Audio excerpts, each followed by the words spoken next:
Les éditions Télème présentent un enregistrement intégral de The Charlie Method d'El Kennedy, lu par Mélanie Bellamy, Adam Fleuret, Lionel Monnier et Eva Maxwell. Chapitre 1. Charlotte. Certains diraient presque que je mène une double vie. Ne fricote jamais avec des joueurs de football dans une voiture. C'est ce que me disait toujours ma mère. Bon, d'accord, je mens. Ma mère n'a jamais dit ça. Mais je peux affirmer avec une certitude absolue que ma mère n'approuverait pas ce que je fais en ce moment même. Ou plutôt, ce que je m'apprête à faire.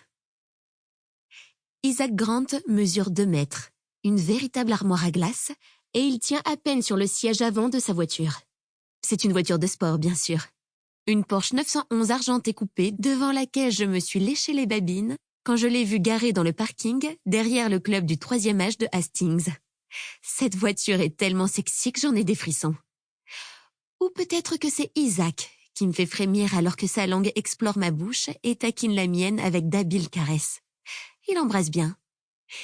Il est doux avec ses doigts aussi. Il en crochette 2 pour atteindre mon point le plus sensible, déclenchant un torrent de plaisir qui fait se contracter mes muscles. « Bébé », grogne-t-il, « j'ai hâte de te sentir serrer ma queue. » Mon désir est décuplé par ses propos coquins. C'est tellement excitant. Et mes muscles serrent effectivement ses doigts en l'entendant, comme s'ils essayaient de les piéger. Isaac pousse un grognement étranglé et j'ondule éhontément contre lui. Mon manque de retenue ne semble pas le déranger. Il m'embrasse dans le cou et ma peau se couvre de chair de poule qui se change en une nuée de frissons quand je le sens contre ma cuisse. Son érection est longue et ferme et elle semble ne jamais finir, confirmant la théorie de Fate, ma meilleure amie, que la taille des mains d'un homme est en corrélation avec la taille de sa queue. En parlant de Face, je suis à environ 10 secondes d'un orgasme spectaculaire quand sa sonnerie fend le brouillard formé par nos souffles rauques à l'avant de la voiture. Merde, je marmonne en me figeant. Ne réponds pas, grogne Isaac. Je suis obligée. À regret, je me penche vers le siège passager sur lequel j'ai laissé mon téléphone. Faith Grierson est la seule personne à savoir où je suis. Elle est la seule à être au courant des rencontres clandestines auxquelles je m'adonne occasionnellement.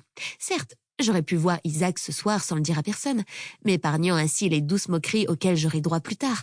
Mais si jamais le receveur star de l'équipe de football s'avérait aussi être un assassin, j'ai préféré informer Faith. Elle ne me jugera pas. Non. Sample complete. Ready to continue?